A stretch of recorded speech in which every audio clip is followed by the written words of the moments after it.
We also have the incredible zchus today to learn Taanis Daf Zayin, and in the wide lines, about 5 lines in, Rebbe says, Rebbe Omer Ani Ashtra Asr Lishtos Yayin Olam. In reality, a Kohen should never be able to drink wine.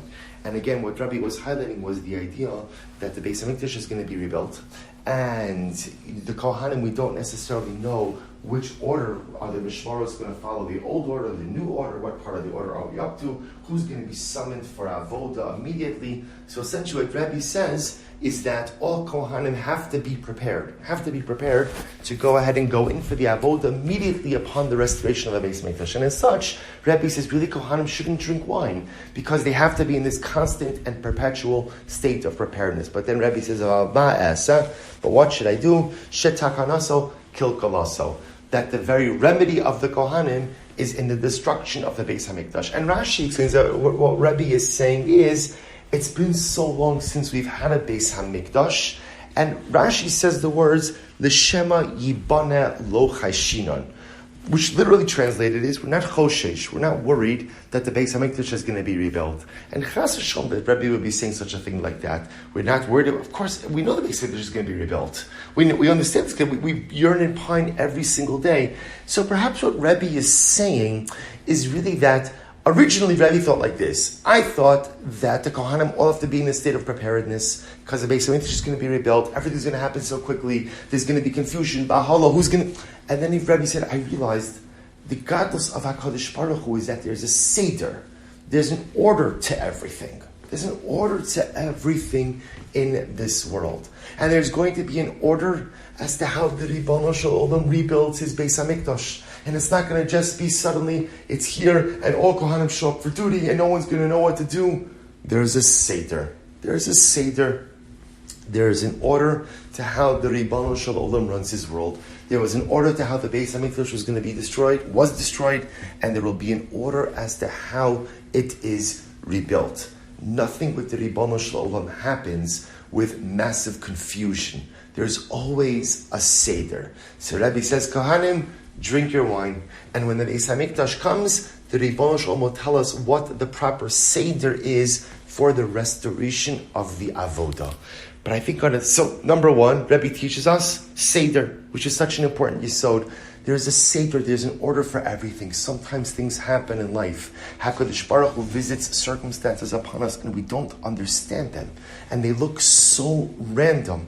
But at the end of the day, there is a seder, there's an order to everything. And even if we can't see the seder, shetakanaso kilkalaso, that even in the kilkul, even in the disorder of things, there is a takana, there is an order. Sometimes we're able to see it, sometimes we can't see it, but it's our avoda to always believe that it's there.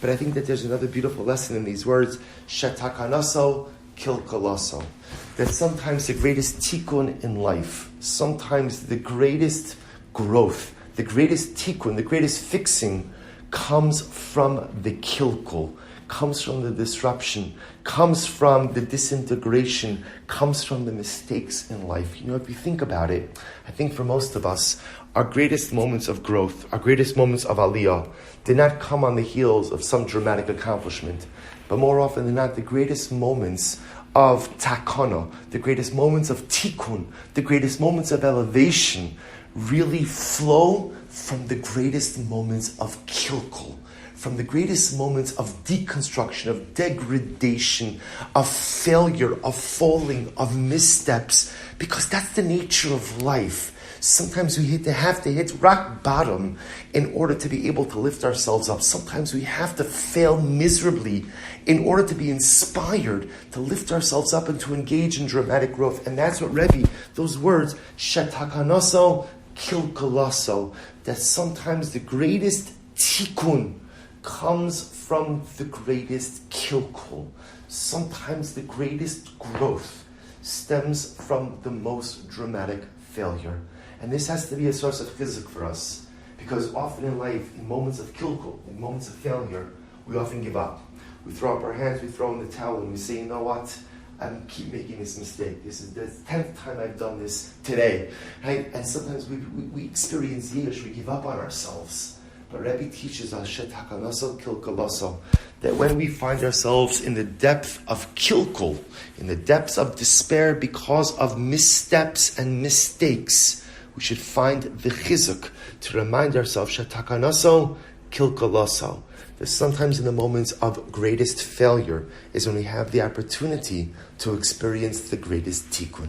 Wishing everyone a wonderful day, and as chos, I'm sorry that I'm not there to learn the daf with you today, but at least to experience some of the chizuk together. Have a wonderful day.